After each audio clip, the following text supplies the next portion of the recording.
ಈಗ ನನಗೆ MBBS ಕಾಲೇಜ್ನಲ್ಲಿ ಸೀಟ್ ಸಿಕ್ಬಿಟ್ಟಿದೆ. ನನಗೆ ಯಾವ ಡಾಕ್ಯುಮೆಂಟ್ಗಳನ್ನು ತೆಗೆದುಕೊಂಡು ಹೋಗಬೇಕು ಎಂಬುದನ್ನು ಬಹಳಷ್ಟು ವಿದ್ಯಾರ್ಥಿಗಳಿಗಿರುವಂತಹ ಡೌಟ್ ಆಗಿದೆ. ನಾನು ಆಲ್ರೆಡಿ ಅದರ ಬಗ್ಗೆ ವಿಡಿಯೋನ ಕೂಡ ಮಾಡಿದ್ದೇನೆ. ನನ್ನ ವಿಡಿಯೋಸ್ಗಳನ್ನು ನೀವು ಕರೆಕ್ಟಾಗಿ ನೋಡ್ಕೊಳ್ತಾ ಇದ್ದರೆ ಅದರಲ್ಲಿ ನಾನು ಎಕ್ಸ್ಪ್ಲೇನ್ ಮಾಡಿದ್ದೇನೆ ಯಾವ ಡಾಕ್ಯುಮೆಂಟ್ಗಳನ್ನು ತೆಗೆದುಕೊಂಡು ಹೋಗಬೇಕಂತ. ಈ ಒಂದು ವಿಡಿಯೋದಲ್ಲಿ ನಾನು ಅನೆಕ್ಸರ್ಸ್ 1 ಮತ್ತು ಅನೆಕ್ಸರ್ 9 ಈ ಎರಡೂ ವಿಷಯಗಳು, ಈ ಎರಡು ಬಾಂಡ್ಗಳಿದಾವಲ್ಲ, ಇದರ ಬಗ್ಗೆ ಮಾಹಿತಿಯನ್ನು ಕೊಡಲಿದ್ದೇನೆ. ಈ ಬಾಂಡ್ಸ್ಗಳನ್ನು ಯಾವ ರೀತಿಯಲ್ಲಿ ಮಾಡಿಸ್ಕೊಳ್ಬೇಕು, ಈ ಬಾಂಡ್ಸಲ್ಲಿ ಯಾವ ಒಂದು ಡ್ಯಾಶ್ ಇದಾವಲ್ಲ ಆ ಡ್ಯಾಶನ್ನು ಯಾವ ರೀತಿ ಫಿಲ್ ಮಾಡಬೇಕು, ಎಲ್ಲ ಮಾಹಿತಿಯನ್ನು ಈ ಒಂದು ವಿಡಿಯೋದಲ್ಲಿ ಕೊಡ್ತೇನೆ. ಅಷ್ಟೇ ಅಲ್ಲದೆ ಈ ಬಾಂಡ್ಸನ್ನು ಎಲ್ಲಿ ಮಾಡಿಸ್ಕೊಳ್ಬೇಕು ಅನ್ನೋದನ್ನು ಮಾಹಿತಿ ಕೊಡ್ತೇನೆ. ಮೊದಲನೇದು ಯಾವುದಂದರೆ ಅನೆಕ್ಸರ್ 1. ಅನೆಕ್ಸರ್ 1 ಅಂದ್ರೇನು?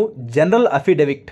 ಈ ಜನರಲ್ ಅಫಿಡವಿಟಲ್ಲಿ ನೀವು ನೋಡಿ 20 ರೂಪಾಯಿನ ಬಾಂಡ್ ಪೇಪರಲ್ಲಿ ಇದನ್ನು ಟೈಪ್ ಮಾಡಿಸ್ಬೇಕಂತ ಹೇಳಿದ್ದಾರೆ. 20 ರೂಪಾಯಿನ ಬಾಂಡ್ ಪೇಪರನ್ನು ಈಗ ತೆಗೆದು ಹಾಕಿದ್ದಾರೆ. ಇದು ಹಳೆಯ ಒಂದು ಮಾರ್ಗಸೂಚಿಯ ಪ್ರಕಾರ ಇದನ್ನು ಮೆನ್ಷನ್ ಮಾಡಿದ್ದಾರೆ. ಈಗ ಅಲ್ಲಿ ಮಿನಿಮಮ್ ಎಷ್ಟು ಇರ್ತದೆ ಅಂದರೆ 100, 500 ಈ ಥರ ಇರ್ತದೆ. ನಿಮಗೆ ಅಲ್ಲಿ ಎಷ್ಟು ಸಿಗ್ತದೋ ಅಷ್ಟು ಒಂದು ಬಾಂಡ್ ಪೇಪರಲ್ಲಿ ಇದನ್ನು ಟೈಪ್ ಮಾಡಿಸ್ಬೇಕಾಗ್ತದೆ. ಟೈಪ್ ಮಾಡಿಸುವಾಗ ಇಲ್ಲಿ ನೀವು ಮೆನ್ಷನ್ ಮಾಡಿರುವಂತಹ ಎಲ್ಲ ಒಂದು ಪಾಯಿಂಟ್ಸ್ಗಳನ್ನು ಕೂಡ ಮೆನ್ಷನ್ ಮಾಡಬೇಕಾಗುತ್ತೆ. ಇಲ್ಲಿ ನೋಡಿ ಐ ಆದಮೇಲೆ ಡ್ಯಾಶ್ ಇದೆಯಲ್ಲ, ಅಲ್ಲಿ ನಿಮ್ಮ ಹೆಸರನ್ನು ಫುಲ್ ಹೆಸರನ್ನು ನಿಮ್ಮ SSLC ಮಾರ್ಕ್ಸ್ ಕಾರ್ಡಲ್ಲಿ ಯಾವ ಥರ ಇದೆಯೋ ಅಷ್ಟು ಹೆಸರನ್ನು ಪೂರ್ತಿಯಾಗಿ ಮೆನ್ಷನ್ ಮಾಡಬೇಕು. ಅದೇ ರೀತಿ ಸನ್ ಆ್ಯಂಡ್ ಡಾಟರ್ ಆಫ್ ನಿಮ್ಮ ಫಾದರ್ ನೇಮನ್ನು ಅಲ್ಲಿ ಮೆನ್ಷನ್ ಮಾಡಬೇಕಾಗುತ್ತೆ. ಎಕ್ಸಾಂಪಲ್ ಆಗಿ ABC son of XYZ residing at, ಎಲ್ಲಿ ನೀವು ವಾಸವಾಗಿದ್ದೀರಿ ಅಲ್ಲಿಯ ಒಂದು ಸ್ಥಳವನ್ನು ನೀವು ಮೆನ್ಷನ್ ಮಾಡಬೇಕು. Have appeared for the UG NEET 2025 by conducted by, ಇಲ್ಲಿ CBSE ಆಗಿದೆ. ಅದನ್ನು ನೀವು ಏನು ಚೇಂಜ್ ಮಾಡ್ಕೊಳ್ಬೇಕಂದ್ರೆ NTA ಅಂತ ಚೇಂಜ್ ಮಾಡ್ಕೊಳ್ಬೇಕು.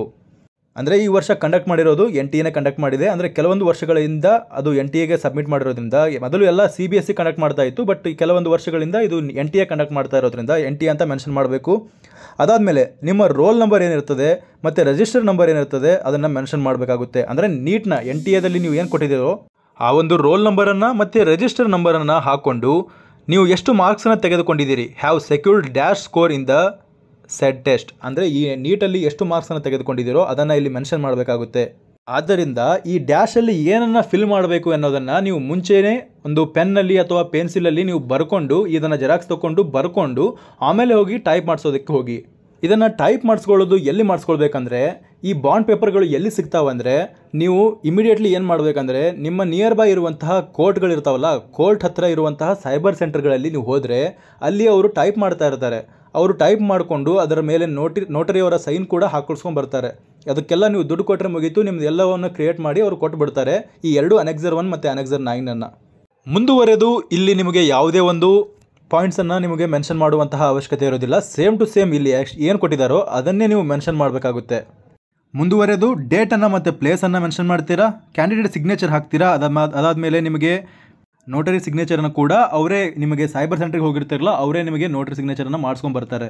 ಈಗ ಎರಡನೇ ಬಾಂಡ್ ಕಡೆ ಬರೋಣ. ಈ ಎರಡನೇ ಬಾಂಡ್ ಏನು? ಅನೆಕ್ಸರ್ 9. ಯಾರೇ ವಿದ್ಯಾರ್ಥಿಗಳು ಕರ್ನಾಟಕದಲ್ಲಿ ಸೀಟನ್ನು MBBS ಸೀಟನ್ನು ತೆಗೆದುಕೊಂಡಿದ್ರೆ ಅವರು ಈ ಒಂದು ಬಾಂಡನ್ನು ಕೊಡಬೇಕಾಗ್ತದೆ.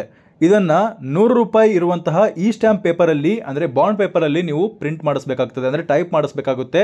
ಟೈಪ್ ಮಾಡಿಸಿದುವಾಗ ನೀವು ಎಲ್ಲ ಈ ಒಂದು ಮಾರ್ಗಸೂಚಿಯನ್ನು ಫಾಲೋ ಮಾಡಬೇಕಾಗುತ್ತೆ. ಮುಖ್ಯವಾಗಿ ಇಲ್ಲಿ ನೀವು ನಿಮ್ಮ ಹೆಸರನ್ನು ಹಾಕ್ತೀರಾ, ಸನ್ ಆಫ್ ನಿಮ್ಮ ಫಾದರ್ ನೇಮನ್ನು ಹಾಕ್ತೀರಾ. ಅದಾದಮೇಲೆ ನಿಮ್ಮ ರೋಲ್ ನಂಬರನ್ನು ಅಥವಾ ಅಡ್ಮಿಷನ್ ಟಿಕೆಟ್ ನಂಬರನ್ನು ಇಲ್ಲಿ ಮೆನ್ಷನ್ ಮಾಡ್ತೀರಾ. ಮತ್ತು ನಿಮ್ಮ ಲೊಕೇಶನನ್ನು ರಿಸೈಡಿಂಗ್ ಆಟ್ ಅಂತ, ಅಂದರೆ ನಿಮ್ಮ ಲೊಕೇಶನನ್ನು ಅಲ್ಲಿ ಮೆನ್ಷನ್ ಮಾಡ್ತೀರಾ. ಅಡ್ಮಿಷನ್ ಟಿಕೆಟ್ ನಂಬರನ್ನು ನಿಮಗೆ ಇನ್ನೂವರೆಗೂ ಕೊಟ್ಟಿರೋದಿಲ್ಲ, ಆದ್ದರಿಂದ ನಿಮ್ಮ ರೋಲ್ ನಂಬರನ್ನೇ ಅಲ್ಲಿ ಮೆನ್ಷನ್ ಮಾಡ್ತೀರಾ, ನೀಟ್ ರೋಲ್ ನಂಬರನ್ನು. ಮುಂದುವರೆದು ಹೇಳ್ತಾ ಇದ್ದಾರೆ, ನನಗೆ ಸಿಕ್ಕಿರುವಂತಹ MBBS ಸೀಟು ಯಾವ ಡೇಟಿಗೆ ಸಿಕ್ಕಿದೆ, ಯಾವ ಕೌನ್ಸಿಲಿಂಗಲ್ಲಿ ಸಿಕ್ಕಿದೆ, ಮತ್ತು ಅಡ್ಮಿಷನ್ ಆರ್ಡರ್ ನಂಬರ್. ಈ ಅಡ್ಮಿಷನ್ ಆರ್ಡರ್ ನಂಬರನ್ನು ನೀವು ಗ್ಯಾಪ್ ಬಿಡ್ತಿದ್ರೆ ಗ್ಯಾಪ್ ಬಿಡಿ, ನೀವು ಫಿಲ್ ಮಾಡ್ತಿದ್ರೆ ಮಾಡಿ. ಮುಂಚೆ ಏನು ಮಾಡ್ತಿದ್ರು, ಅಡ್ಮಿಷನ್ ಆರ್ಡರನ್ನು ನಮಗೆ ಇಲ್ಲೇ ಡೌನ್ಲೋಡ್ ಮಾಡ್ಕೊಳ್ಳೋದಕ್ಕೆ ಅವಕಾಶ ಕೊಡ್ತಿದ್ರು. ಬಟ್ ಈಗ ಏನಾಗ್ತಿದೆ, ನೀವು ಕಾಲೇಜಿಗೆ ಹೋದ ನಂತರ ಅಲ್ಲೇ ಅಡ್ಮಿಷನ್ ಆರ್ಡರನ್ನ ಜನರೇಟ್ ಮಾಡಬೇಕಾಗುತ್ತೆ.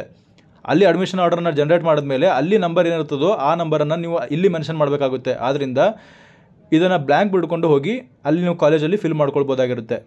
ಅಥವಾ ಇದರಲ್ಲಿ ಯಾವುದನ್ನು ಮೆನ್ಷನ್ ಮಾಡಬೇಕು ಅನ್ನೋದನ್ನು ಕೂಡ KA ಇನ್ನೂ ಮೆನ್ಷನ್ ಮಾಡಿಲ್ಲ, ಆದ್ದರಿಂದ ಇದನ್ನು ಬ್ಲ್ಯಾಂಕ್ ಬಿಡೋದೇ ಒಳ್ಳೆಯದು ಅನಿಸುತ್ತೆ.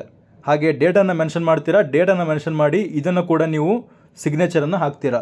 ಹಾಗೆ ಪ್ಲೇಸ್ ಆ್ಯಂಡ್ ಡೇಟನ್ನು ಮೆನ್ಷನ್ ಮಾಡ್ತೀರಾ. ಅದಾದಮೇಲೆ ವಿಟ್ನೆಸಸ್ಸಲ್ಲಿ 2 ವಿಟ್ನೆಸಸ್ಗಳನ್ನು ಹಾಕಬೇಕು, ಮತ್ತು ನಿಮ್ಮ ಪೇರೆಂಟ್ಸ್ನ ಸಿಗ್ನೇಚರ್ ಕೂಡ ಇರಬೇಕಾಗುತ್ತೆ.